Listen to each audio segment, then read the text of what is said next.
Everyone keeps asking the same question. Will interest rates finally go down in 2026, or are we facing another painful year of high borrowing costs? Because the latest data from MarketWatch, CBS, and Forbes just revealed something shocking, something most Americans still haven't heard.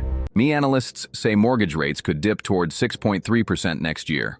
Others warn that sticky inflation, rising consumer debt, and the Fed's 2% target may keep rates higher for longer. And with home prices expected to fall in more than 20 major U.S. cities, the question is no longer if rates will move, but what direction they're actually heading, and how it will hit your wallet in 2026. All right, let's dive in. Here's the game plan. First, we'll get our bearings with the current rate landscape. Then, we'll look at both sides of the coin, the case for lower rates and the argument for why they might stay stubbornly high. We'll also check the housing market for some pretty big warning signs. And finally, we'll pull it all together into 3 realistic scenarios and talk about what it all means for you.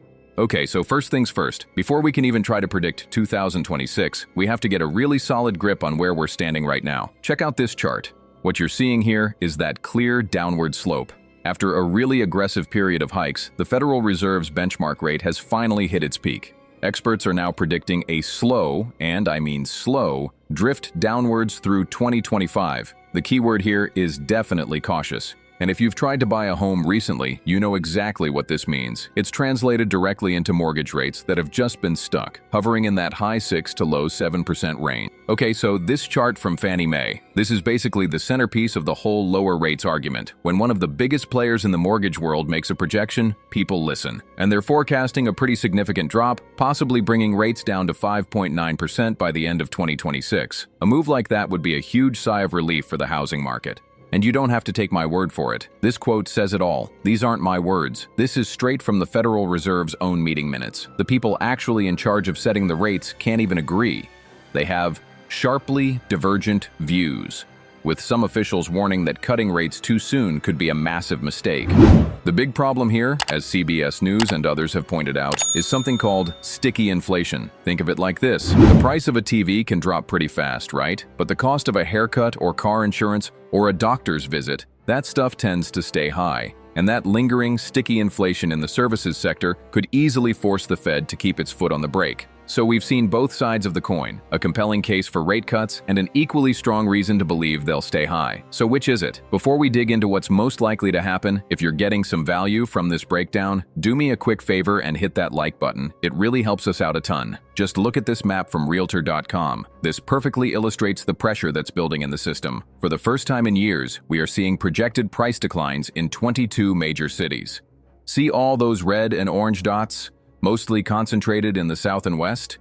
That represents a huge shift in the market.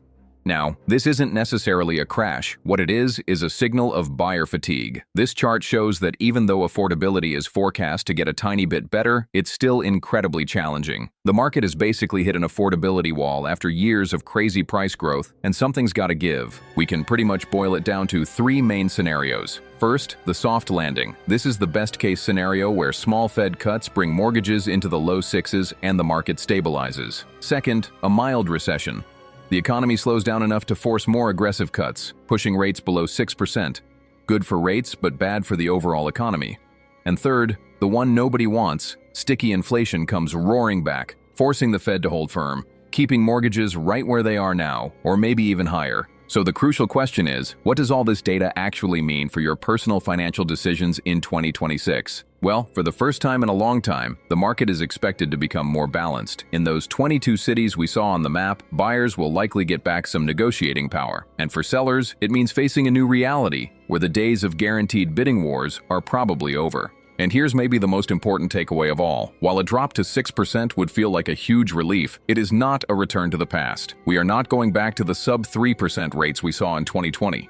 This is a new reality for affordability. And for the millions of current homeowners who bought with a high rate, 2026 will be a year of watching and waiting. The big decision will be whether to refinance at the first sign of a dip or to hold out and hope that rates fall even further down the line. So, in the end, all signs do point to rates easing a bit in 2026, but the era of easy money is definitively over. The biggest question isn't just about the number itself, but about how the entire economy and all of us will adapt to this new, more expensive normal. So what's your take? Which of those 3 scenarios do you think is most likely? Drop your prediction in the comments below. And hey, don't forget to like this explainer and subscribe for more deep dives into the data that actually matters.